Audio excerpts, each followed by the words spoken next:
Hello and welcome to Endless Creep. If you are here for scary true tales and terrifying horror stories, then you are at the right place.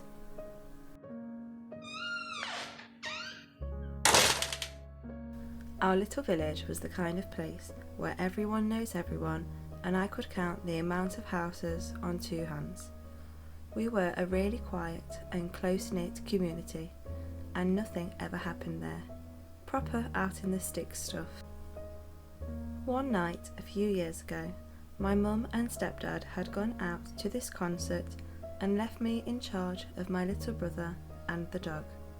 I wasn't very old, about 14, and I felt really proud that my parents trusted me enough to do that. I thought I was a pretty cool big brother, and I thought we'd be doing cool babysitter stuff like staying up late eating pizza. I'm kind of glad we did, because I don't know what would have happened if we didn't. At about 10:30 p.m, the power cut out. I didn't think anything of it because the weather hadn't been great lately, and I figured that had something to do with it.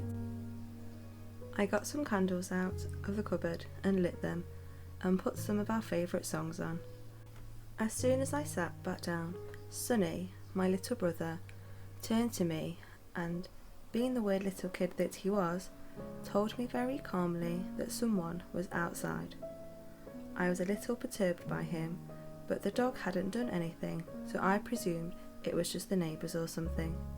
He just shrugged and went back to his drawings. There's a running joke in our house that you don't need a clock with the dog around, because he is such a creature of habit that he will consistently get up at exactly the same time every night to tell you that it is time to initiate his nightly go-to-bed protocol. It was about 3/4 of an hour after the power went out when my dog decided that now was the time. I told Sonny to go and get the dog a biscuit while I let him out to go to the toilet.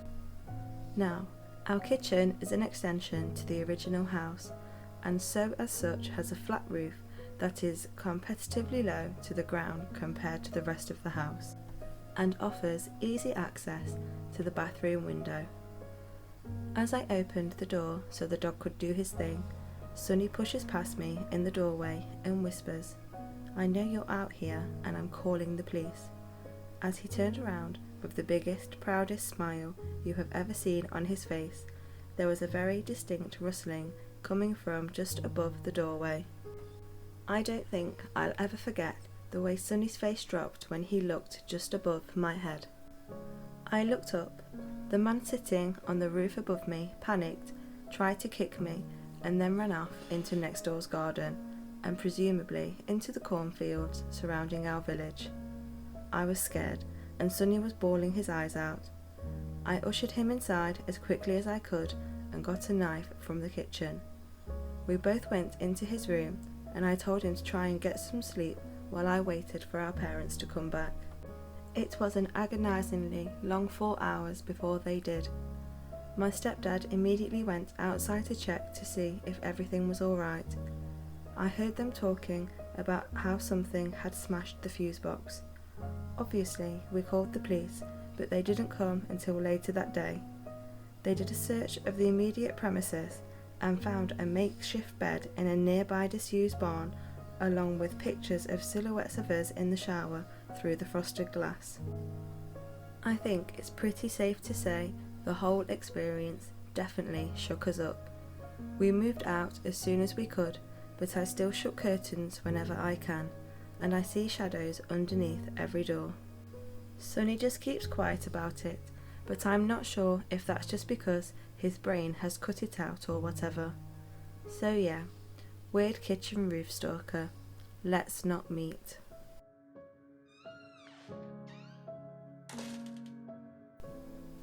So this happened when I was about 18, so about 10 years ago.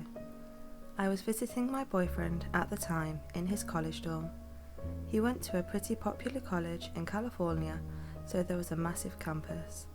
We met up at his dorm and decided to go over to his cousin's apartment that was across the campus.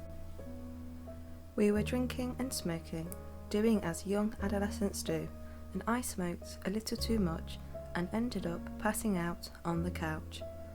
All of a sudden, I had this overwhelming feeling that I needed to wake up.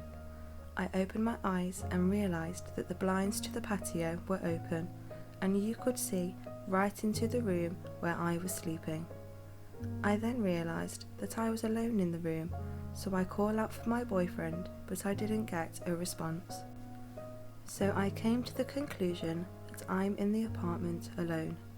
I get up and go outside and see my boyfriend and his cousin walking around the parking lot. I'm super confused at this point, so I go and see why they left me alone in the apartment. Apparently, they had heard a girl screaming and were seeing what was going on and if they could do anything to help. There had been a couple of girls that had been assaulted recently on the campus, so everybody was on high alert.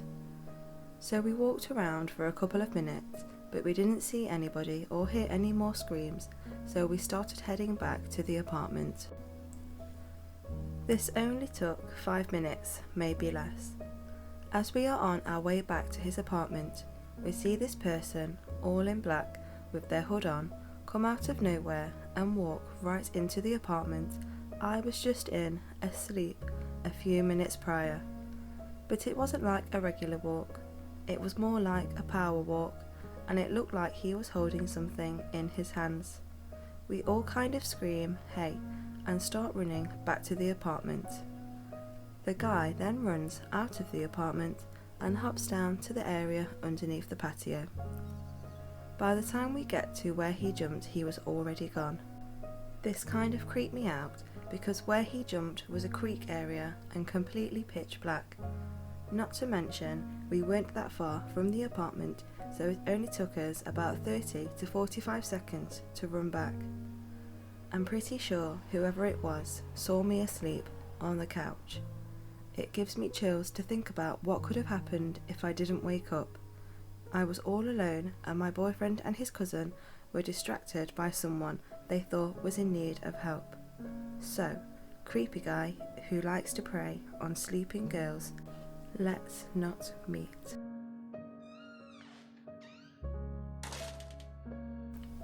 This happened when I was 13.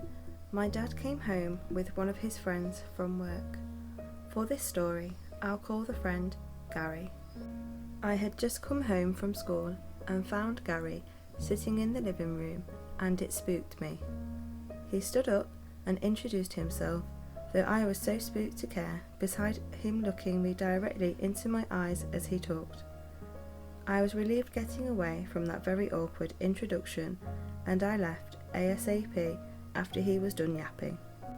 I went directly to my room and started to do my homework. When sitting, the door to my room was directly behind me, so a few minutes passed, and from the corner of my eye I saw something move on my computer screen. I looked and it was switched off, but I could just see the reflection of my door and the hallway on my computer screen. Then I saw Gary just standing there, staring at me. I prevented myself with a lot of effort not to turn my head and look. I just sat there looking at my computer at this strange man standing at my door for a minute, but it felt like years.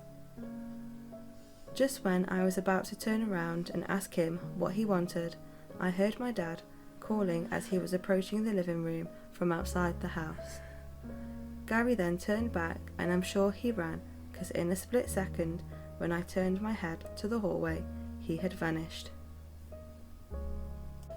I came down to the living room and was shocked to find Gary and Dad chatting.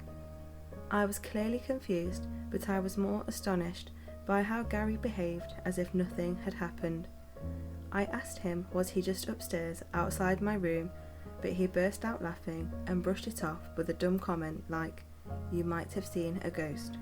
What annoyed me is my dad laughed along with him and made me look crazy.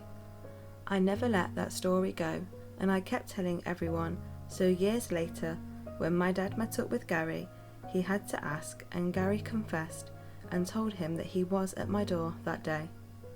My dad later apologised for not believing. So, creepy Gary, Let's Not Meet again. If you enjoyed this video and want to hear from me again, please be sure to hit the subscribe button before you go. If you have any of your own scary true tales to share with us, then please email us. The email can be found in the description below. Thank you so much for listening. Stay safe.